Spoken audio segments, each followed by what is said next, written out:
अच्छा जी, तो आज की जो हमारी वीडियो है वो है 2D एरे के बारे में, यानी 2 डायमेंशन एरे के बारे में।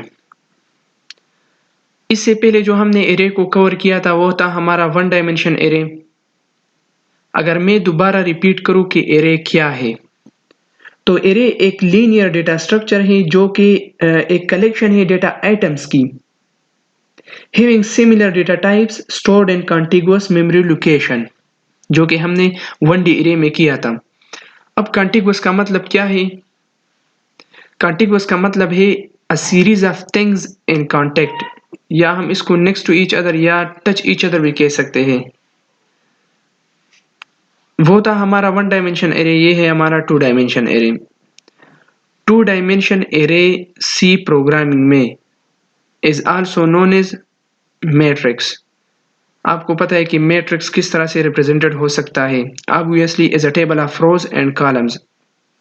इसकी सिंटैक्स की अगर हम बात करें तो जिस तरह से हम 1D एरे में सिंटैक्स लेते, उसमें भी हमारे पास डेटा टाइप होता, एरे नेम होता, फिर वो स्क्वायर ब्रैकेट्स होते, उसके अंदर हमारे पास सबस्क्रिप्ट होता। यहाँ भी सिंटैक्स कुछ इस तरह से है। डेटा टाइप 1D एरे में था या 2D एरे में भी होगा, एरे नेम यहाँ भी होगा वहाँ भी था। लेकिन यहाँ एक बात जो है, इसमें जो स्क्वायर ब्रैकेट्स हम लेंगे उसमें हम एक लेते थे स्क्वायर ब्रैकेट्स, इसमें हमारे पास सेकंड स्क्वायर ब्रैकेट्स भी आएगा। अगर उसमें हम स्क्वायर ब्रैकेट्स में सबस्क्रिप्ट 3 देते तो उसका मतलब था कि 3 एलिमेंट को ही ये स्टोर कर सकता है। लेकिन यहाँ अगर हम सबस्क्रिप्ट में सवाल जो आता है ना कि अगर यहाँ हम सबस्क्रिप्ट में 2 दे और नेक्स्ट या सेकंड सबस्क्रिप्ट में हम 3 दे तो ये कितनी एलिमेंट को स्टोर करेगा?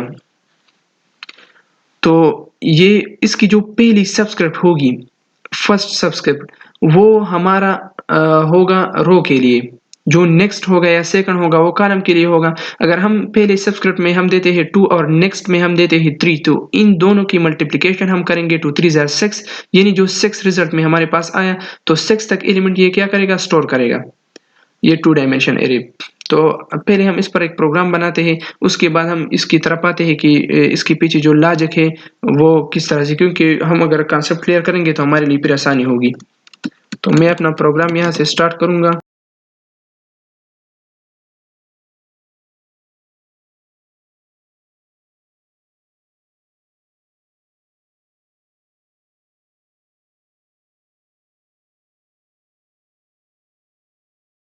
यहाँ से पहले मैं एरे नेम फॉर एग्जांपल मैंने लिया ए, ये एंड जो मेरा था डेटा टाइप था, ये नेक्स्ट एरे नेम है, और ये पहला मेरा स्क्वायर ब्रैकेट से हो फर्स्ट, ये रो के लिए होगा।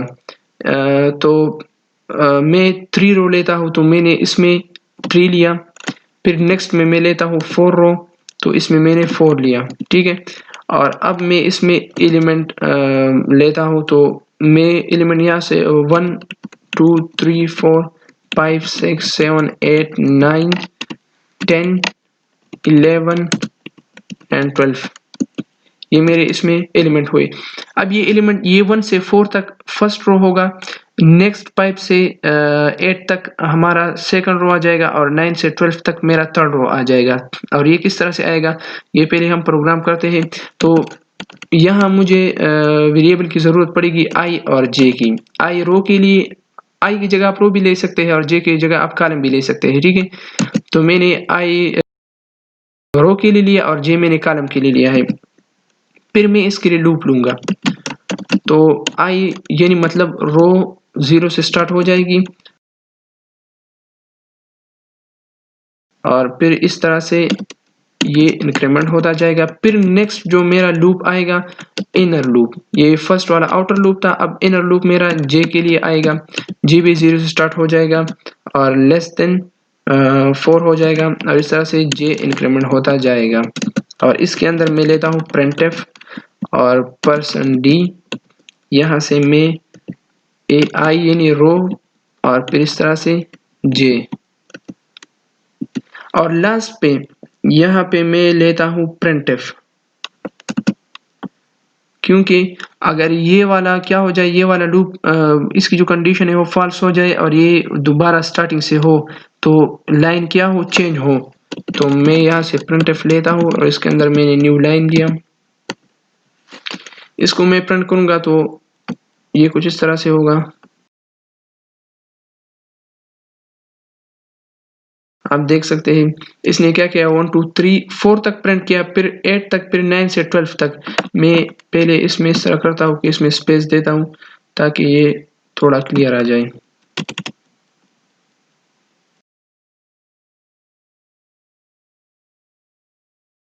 इसमें जो रो था वो मेरा 0 से स्टार्ट हुआ था और 2 तक जाएगा ना, तो ये first second and third row, ठीक है, 3 रोज हुए मेरे। और कॉलम मेरा 0 से स्टार्ट हुआ 3 तक जाएगा तो मतलब 4 कॉलम्स मेरे आएंगे। तो ये first column, second, third and fourth column मेरा आया, ठीक है। इसने इस तरह से प्रिंट किया। अब इसके पीछे जो लॉजिक है वो कुछ इस तरह से देखें। जो मेरा फर्स्ट रो था, ये जो मेरा फर्स्ट सबस्क्रिप्ट मैंने लिया था उसमें मैंने 3 लिया था, तो ये वो साइड यानी रो 0 1 एंड 3, सॉरी ये 2 था, तो मैं 2 करूंगा, तो 0 1 एंड 2 यानी ये 3 रोज हुए और 4 कॉलम, क्योंकि नेक्स्ट जो सबस्क्रिप्ट था मेरा वो मेरा 4 था। जो नेक्स्ट स्क्वायर ब्रैकेट्स है उसमें मैंने सबस्क्रिप्ट 4 दिया था। तो A00 पे यानी 0 रो और 0 कॉलम पे मेरा क्या आया था, 1 आया था। इस तरह से अगर मैं दोबारा इसको रन करूं तो यानी 0 0 पे ये फर्स्ट 1 आया था, फिर 2 3 4, तो ये इस तरह से था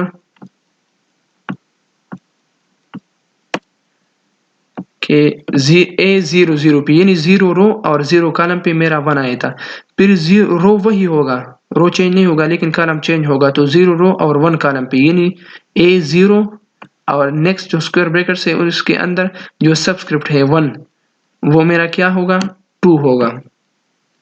इस तरह से 3 नेक्स्ट पे होगा और 4 होगा, ठीक है। ये प्रोग्राम किस तरह से काम करता है देखें।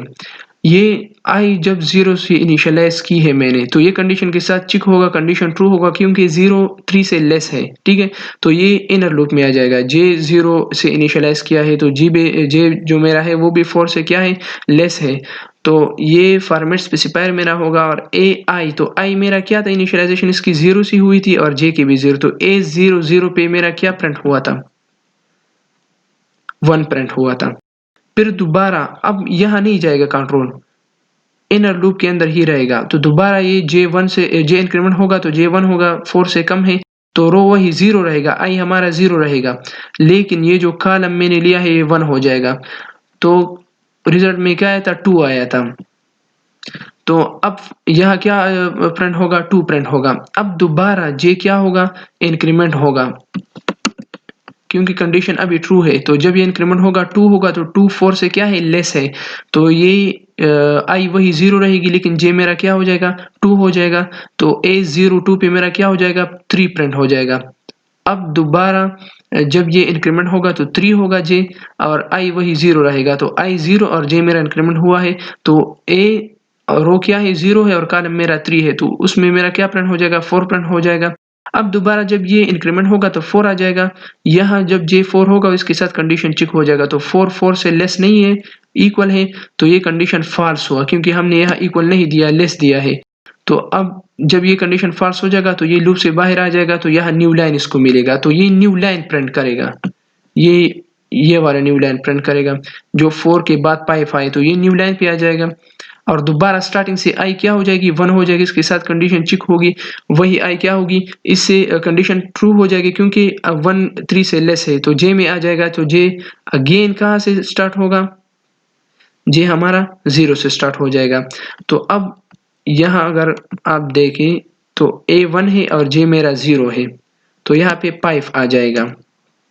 फिर दोबारा यहाँ से क्या हो जाएगा, लूप मेरा सॉरी यहाँ से जे इंक्रीमेंट हो जाएगा, तो जे मेरा 1 हो जाएगा और आई वही क्या रहेगा, 1 ही रहेगा, तो इस पे मेरा क्या प्रिंट हो जाएगा, यहाँ आई 1 था और जे इंक्रीमेंट हुआ था तो ये भी 1 हुआ था, तो 6 प्रिंट हो जाएगा। फिर आई वही रहेगा, ठीक है, लेकिन क्या जे हमारा इंक्रीमेंट होगा तो 2, तो यहाँ 7 आ जाएगा, फिर इस तरह से यहाँ 8 आ जाएगा, फिर 9। अब दोबारा जब ये हमारा क्या हो जाएगा, 3 हुआ था तो इसने लास्ट पे क्या प्रिंट किया था, 8 प्रिंट किया था। लेकिन जब ये 4 हो जाएगा तो कंडीशन फॉल्स हो जाएगा, ये लूप से बाहर आ जाएगा। तो न्यू लाइन इसको मिलेगा, तो ये न्यू लाइन क्या होगा, यहाँ से इसको न्यू लाइन मिलेगा। तो अब ये नेक्स्ट लाइन पे आया है 9 से, आप देख सकते हैं। तो आई दोबारा इंक्रीमेंट हुआ होगा तो आई मेरा क्या था 1 था, अब 2 हो जाएगा आई। तो आई जब 2 हो जाएगा और जे दोबारा 0 से स्टार्ट होगा, तो अगर आप देखें यहाँ तो आई मेरा क्या है 2 है, रो मेरा 2 है और जे 0 है, तो यहाँ 9 प्रिंट हो जाएगा। ठीक है, इस तरह से आई वही 2 रहेगा लेकिन जे दोबारा इंक्रीमेंट होगा तो 10, दोबारा आई 2 एंड जे इंक्रीमेंट तो 11, आई दोबारा 2 रहेगा और जे इंक्रीमेंट हो जाएगा, तो लास्ट पे मेरा 12 क्या हो जाएगा, प्रिंट हो जाएगा। और ये कुछ इस तरह से। अगर मैं इसको और इजी करूँ आपके लिए तो ये इस तरह से भी आप इसको ले सकते हैं। ये करली ब्रेसेस में लेता हूँ और इस तरह से जो हमने प्रिंट किया था वो कुछ इस तरह से था, आप मेरे स्क्रीन पर देख सकते हैं, वो कुछ इस तरह से था। 159 इस तरह से 2 6 10 3 7 11 एंड 4 8 12 था, आप देख सकते हैं 1 2 3 4 और इस तरह से 5 6 7 8 था, फिर 9 10 11 एंड 12 था।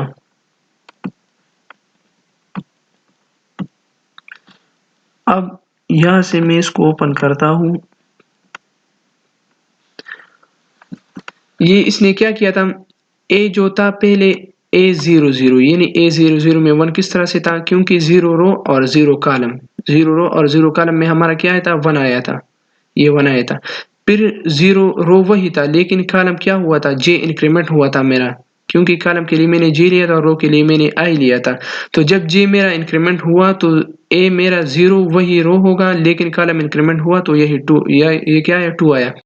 फिर अगेन क्या था, रो मेरा वही 0 था लेकिन जे इंक्रीमेंट हुआ था, तो रो के लिए यहाँ सबस्क्रिप्ट आप देख सकते हैं 0 है लेकिन जे के लिए 2 है, तो इसमें मेरा 3 आया था। फिर नेक्स्ट आप देख सकते हैं रो 0 लेकिन कॉलम जो है वो क्या था, इंक्रीमेंट हुआ था, तो इसमें 4 आया था।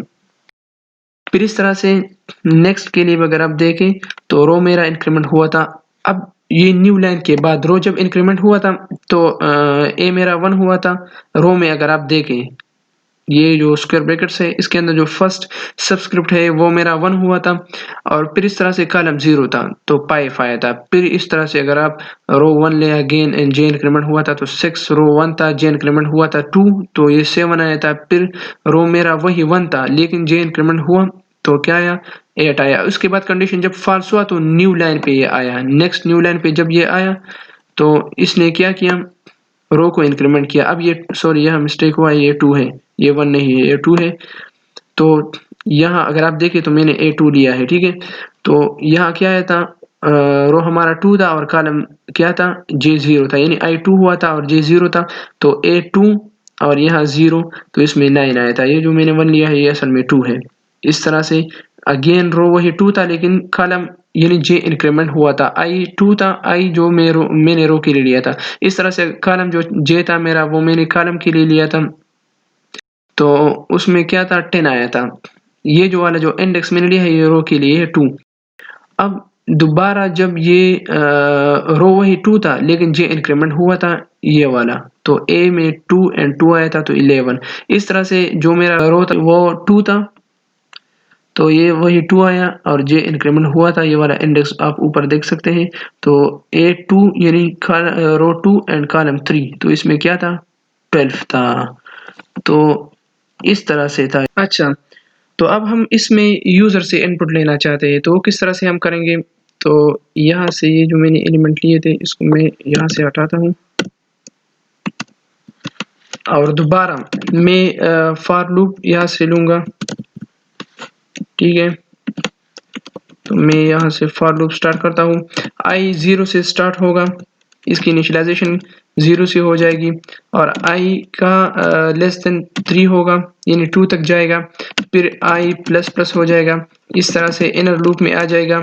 j की इनिशियलाइजेशन वो भी 0 से हो जाएगी और लेस देन 4 हो जाएगा और j मेरा क्या हो जाएगा इंक्रीमेंट होता जाएगा। और यहाँ से में printf के साथ में आपको वो स्क्वायर ब्रैकेट्स के अंदर जो हमारा करंट सबस्क्रिप्ट है वो क्या है वो प्रिंट हो जाएगा और उसके सामने ही वो यूजर से क्या इनपुट लेगा। ठीक है, तो यहाँ से मैं वो देता हूँ a% dio फॉर्मेट स्पेसिफायर मेरा हो जाएगा।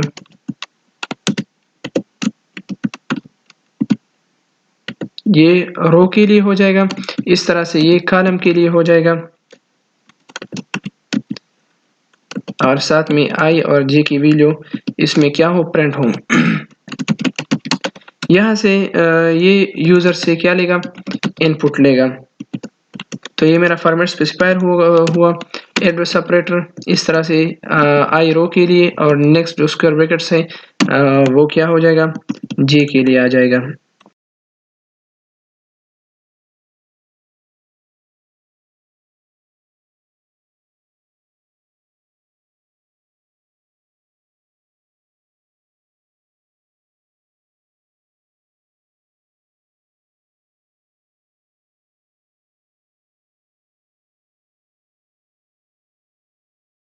ये जो मैंने प्रिंटफ लिया था ना ये अब ये क्या हुआ यहाँ प्रिंट हुआ आई की जो सबस्क्रिप्ट है वो क्या है वो भी 0 है और जो नेक्स्ट स्क्वायर ब्रैकेट्स के अंदर जो सबस्क्रिप्ट है वो भी 0 है इस टाइम।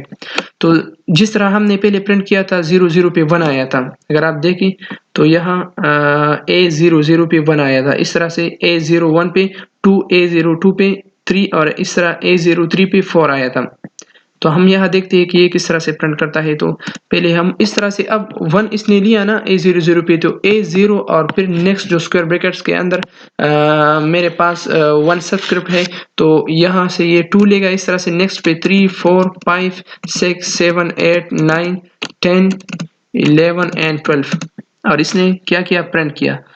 आप देख सकते हैं फर्स्ट रो यानी अगर आप देखें तो ए जो रो यहाँ तक जो 0 है, ठीक है, तो यहाँ तक क्या है 4 इसने प्रिंट किया यानी ये जो फर्स्ट रो है इसमें 4 प्रिंट हुआ लेकिन कॉलम साथ चेंज हुआ था।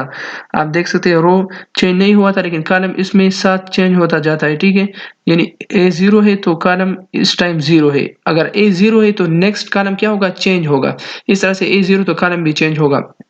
तो आप देख सकते हैं फर्स्ट रो 4 तक प्रिंट हुई, नेक्स्ट रो 8 तक प्रिंट हुए और उसके बाद जो थर्ड रो था वो 12 तक इसमें प्रिंट हुए।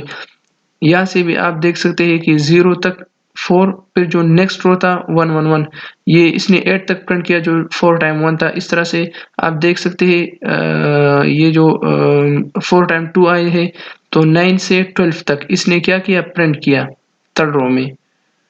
तो इस तरह आपने देखा कि आप एलिमेंट देते हैं उसको किस तरह से प्रिंट करते हैं, फिर आप यूजर से किस तरह से इनपुट ले सकते हैं 2 डायमेंशन एरे में। ठीक है, और अगर आपका कांसेप्ट क्लियर नहीं है तो काइंडली आप जो एरे की वीडियो है 1 डायमेंशन एरे की उसको वॉच करें ताकि आपका कांसेप्ट क्लियर हो जाए